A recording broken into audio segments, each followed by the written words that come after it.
اللہ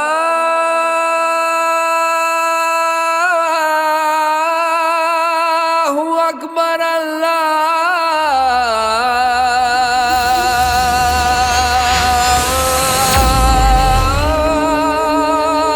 اکبر۔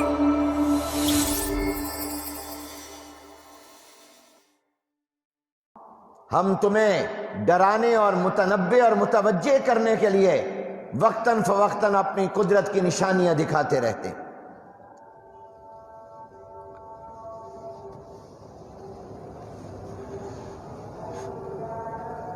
اس صورتحال میں پہلی چیز جو مجھے اور آپ کو جس طرح توجہ کرنی ہے وہ یہ کہ میرا اور آپ کا ایمان مضبوط ہونا چاہیے اللہ تعالیٰ کی تقدیر پر، کہ جو کچھ ہو رہا ہے، جو کچھ ہوا، جو کچھ ہوگا، اچھا یا برا، خیر یا شر، یہ سب اللہ تعالیٰ کی طرف سے۔ ہمارے علم کے اعتبار سے تو نئی چیز ہے، ورنہ اللہ کے علم ازلی اور ابدی میں یہ سب کچھ طے ہے کہ کس وقت کہاں کیا ہوگا اور کس کے ساتھ کیا پیش آئے گا۔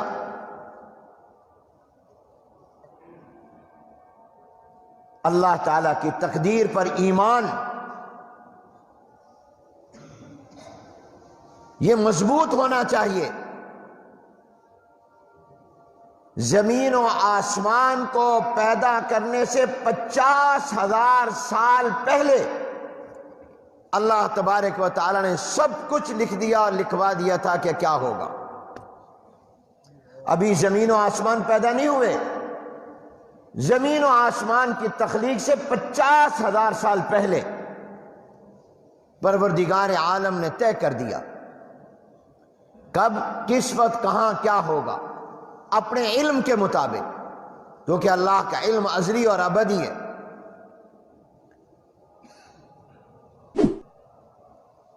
اور تقدیر پر ایمان کا، جیسے ہمارا اللہ کی توحید پر ایمان ہے، حضور علیہ السلام کے نبی اور پیغمبر اور آخری نبی ہونے پر ایمان ہے، تمام نبیوں اور پیغمبروں پر ہمارا ایمان ہے، قرآن کریم کے کلام اللہ ہونے پر ہمارا ایمان ہے، جنت و دوزخ پر ہمارا ایمان ہے، قبروں سے دوبارہ زندہ ہونے اور اٹھنے پر ہمارا ایمان ہے، قیامت کے حساب و کتاب پر ایمان ہے۔ اسی طرح یاد رکھیے ایمان کا ایک بڑا اہم جز اللہ کی تقدیر پر یقین، کہ جو کچھ ہے وہ اللہ کی طرف سے ہے، پروردگار عالم کی طرف سے ہے۔ قرآن کریم میں اللہ نے فرمایا بسم اللہ الرحمن الرحیم وما اصاب من مصیبت الا باذن اللہ ومن یؤمن باللہ یہد قلبہ واللہ بکل شیء علیم۔ جو بھی مصیبت اور تکلیف اور آفت پہنچتی ہے وہ اللہ کے حکم سے پہنچتی ہے۔ اللہ تعالیٰ کی تقدیر پر ہمارا ایمان ہونا چاہیے، مضبوط ہونا چاہیے۔ یہ اللہ کی تقدیر پر ایمان بندے کو ایک طاقت مہیا کرتا ہے، اس کے اندر ایک قوت مہیا کرتا ہے، اس کے دل سے خوف اور ڈر نکال دیتا ہے، اسے اس بات کا ورد کرنا چاہیے ما شاء اللہ کان وما لم یشاء لم یکن، جو اللہ چاہے گا وہ ہوگا، جو اللہ نہیں چاہے گا وہ نہیں ہوگا۔ اگر اللہ نے کسی کے مقدر میں کوئی تکلیف لکھ دی ہے تو ساری دنیا مل کر اس تکلیف کو ہٹا نہیں سکتی، اور اگر اللہ نے کسی کے مقدر میں کوئی راحت، آرام اور خوشی لکھ دی ہے تو ساری دنیا کی طاقتیں مل کر اس خوشی سے آپ کو محروم نہیں کر سکتے، اس راحت سے محروم نہیں کر سکتے، اس نعمت سے محروم نہیں کر سکتے۔ جناب نبی کریم صلی اللہ علیہ وسلم کی حدیث مبارکہ ہے، حضرت عبداللہ ابن عباس رضی اللہ تعالیٰ عنہ نقل کرتے ہیں، فرماتے میں حضور علیہ السلام کے پیچھے تھا، حضور علیہ السلام نے مجھے فرمایا، اے لڑکے یا غلام، انی اعلمک کلمات، میں تمہیں چند باتیں سکھاتا ہوں، میں تمہیں بتاتا ہوں اور اس کی تعلیم دیتا ہوں، اگر تم نے ان کو یاد رکھا اور ان پر عمل کیا، اللہ تمہاری حفاظت کرے گا اور اللہ کو تم اپنے سامنے پاؤ گے، اللہ تمہارے سامنے موجود ہوگا۔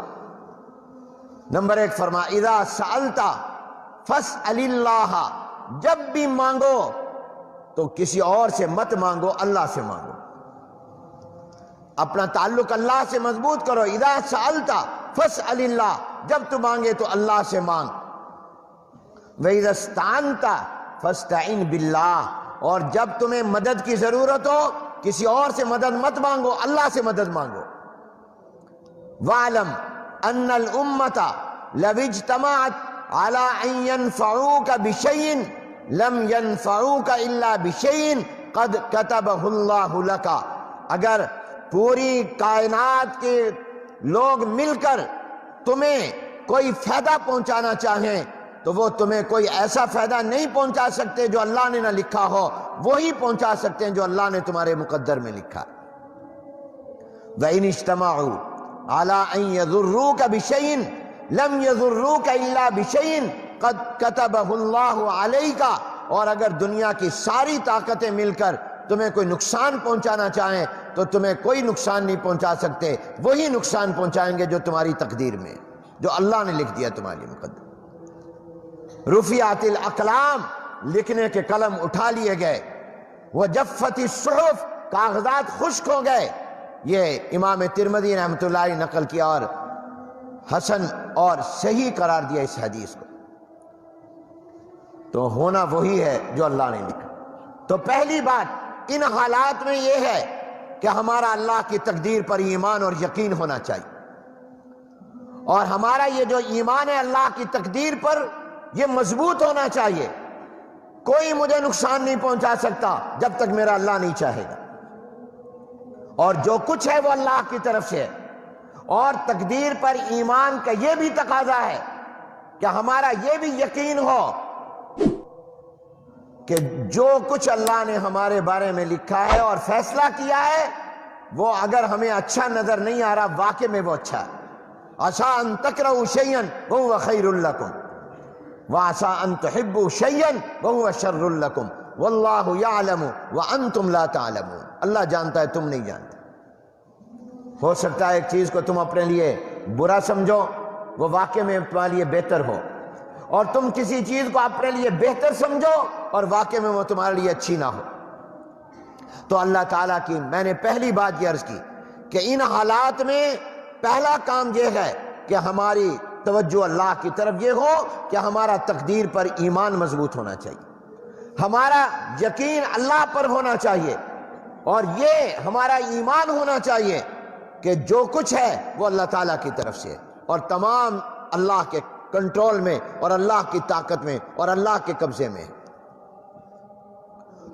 دل کو حاضر کر کے، دل و دماغ کو حاضر کر کے پڑھا کرو، ما شاء اللہ کان وما لم یشاء لم یکن، جو اللہ چاہے گا وہ ہوگا، جو اللہ نہیں چاہے گا نہیں ہوگا۔ لوگ مجھے ڈرا رہے ہیں، دھمکیاں دے رہے ہیں، آپ کا ایمان مضبوط ہو، یہ میرا کچھ نہیں بگاڑ سکتے جب تک کہ میرا اللہ میرے ساتھ ہے۔ ما شاء اللہ کان وما لم یشاء لم یکن۔ دوسری بات، اللہ تبارک و تعالی کی تقدیر پر ایمان پہلی بات۔ دوسری بات یہ یاد رکھیے کہ جو بھی اچھا یا برا، خیر یا شر اللہ کی طرف سے آتا ہے، اس میں کوئی نہ کوئی حکمت اور آزمائش ہوتی۔ قرآن کریم میں اللہ نے فرمایا وَنَبْلُوكُمْ بِالشَّرِّ وَالْخَيْرِ فِتْنَةً،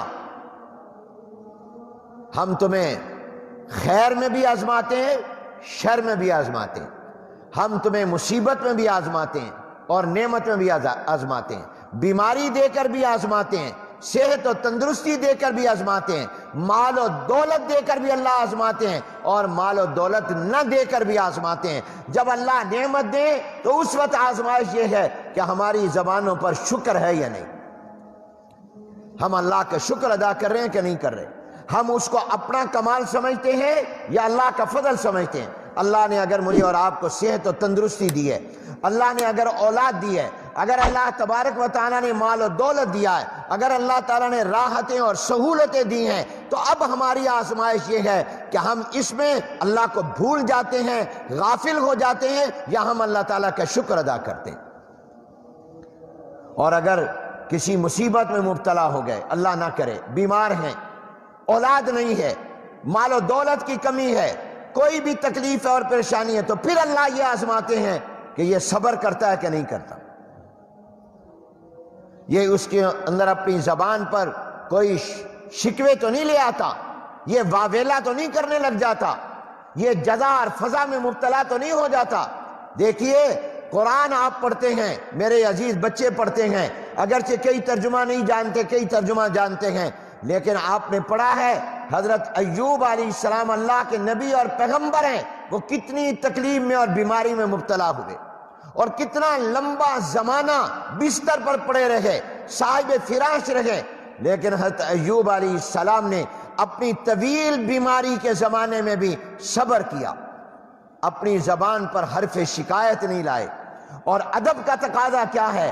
آپ قرآن کریم کا مطالعہ کریں تو قرآن کریم میں دیکھیں حضرت ایوب علیہ السلام اپنی بیماری اور تکلیف کو ادب کی وجہ سے اللہ کی طرف نسبت نہیں کرتے، شیطان کی طرف کرتے ہیں۔ ربی انی مسنی شیطان، قرآن کریم میں آ رہا ہے، فرما رہے ہیں کہ مجھے شیطان نے تکلیف پہنچا دی۔ ربی انی مسنی الشیطان بنصب وعذاب، اور کہتے ہیں ربی انی مسنی الضر وانت ارحم الراحمین۔ حضرت ایوب علیہ السلام نے اس بیماری پر صبر کیا، اتنی تکلیف کے باوجود، تو اللہ نے پھر کیا فرمایا قرآن میں؟ انا وجدناہ صابرا نعم العبد انہ اواب۔ پھر اللہ تعریف کر رہا ہے یہ ایوب میرا بڑا صبر والا بندہ ہے، اتنی بیماری میں بھی صبر کیا۔ تو پہلی بات، تقدیر پر اپنا ایمان اور یقین مضبوط کرو کہ جو ہے اللہ کی طرف سے۔ دوسرا یہ کہ جب کوئی تکلیف آئے تو یقین کرو یہ میری آزمائش ہے، اللہ تعالیٰ آزماتا ہے، نعمت میں بھی اور مصیبت میں بھی، دے کر بھی آزماتا ہے، لے کر بھی آزماتا ہے۔ اللہ نے اولاد دی، بیٹا دیا، بیٹی دی، شکر کر رہا ہے کہ نہیں کر رہا؟ اور اگر اللہ نے کوئی بچہ لے لیا تو اب کیا سینہ پھاڑنے لگ گیا؟ کفریہ کلمات زبان سے کہہ دیے یا صبر کیا؟ اللہ یہ بیٹا تو نے دیا تھا، تیری چیز تھی، تو نے واپس لے لی، میں تیرے اوپر راضی ہوں۔ اللہ آزماتے ہیں۔ تیسری بات،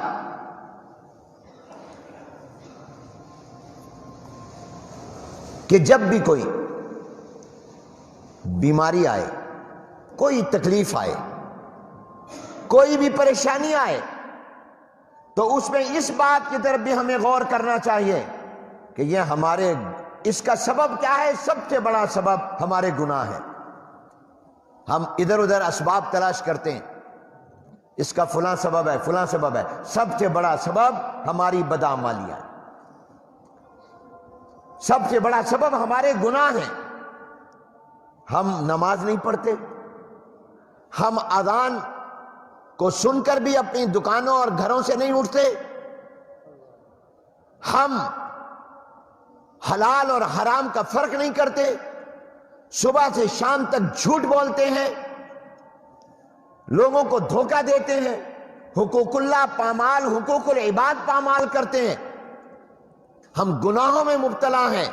تو گناہ تو پھر مصیبت کو دعوت دیتے ہیں، رحمت کو دعوت نہیں دیتے۔ رحمت کو دعوت تو نیک اعمال دیتے ہیں۔ جو آپ بیج بوئیں گے وہی آپ اس کا پھل کاٹیں گے اور نکالیں گے۔ گندم اگر بو گے گندم کاٹو گے، سیب کی کاشت کرو گے سیب ملے گا۔ ایسا نہیں ہو سکتا کہ گندم کا بیج زمین میں ڈالو اور تمہیں آم مل جائے، تمہیں سیب اور کنو مل جائے۔ تو اگر ہم گناہ کریں گے تو گناہ پر تو پھر مصیبتیں، پھر بیماریاں، پھر پریشانیاں، پھر دشمنوں کا ڈر، خوف، وباؤں کا ڈر، پھر وبائیں، بے موسمی بارشوں کا آنا، پھر نقصانات، پھر یہ چیزیں آئیں گی، قحط سالی، پھر بھوک، بدامنی اور قتل و غارت، یہ چیزیں آئیں گی۔ اور جب تم نماز کا بیج ڈالو گے، جب تم قرآن کی تلاوت کا بیج ڈالو گے، جب تم اللہ کو یاد کرو گے، نیک اعمال کرو گے، تو پھر اللہ تبارک و تعالیٰ موسم کے مطابق، ضرورت کے مطابق بارشیں برسائے گا، پھر اللہ تعالیٰ تمہارے اوپر رحمتیں کرے گا۔ جو چیز جیسی تم لاؤ گے ویسی اللہ کی طرف سے آئے گی۔ قرآن میں اللہ نے کہا، یہ قرآن برکت کے لیے تھوڑی صرف ہے، سمجھنے کے لیے ہے۔ فرمایا بسم اللہ الرحمن الرحیم وما اصابکم من مصیبت فبما کسبت ایدیکم ویعفو عن کثیر۔ جو تمہیں مصیبت آتی ہے یہ تمہارے اپنے اعمال کا نتیجہ ہوتی ہے، یہ تمہارے اپنے کرتوت ہوتے ہیں۔ اللہ تعالیٰ بہت تو معاف کرتا رہتا ہے، یہ تو تھوڑے بہت اللہ پکڑتا ہے، بہت سارے زیادہ تو اللہ معاف کرتا رہتا ہے تمہارے گناہ، یہ تو معمولی ہیں۔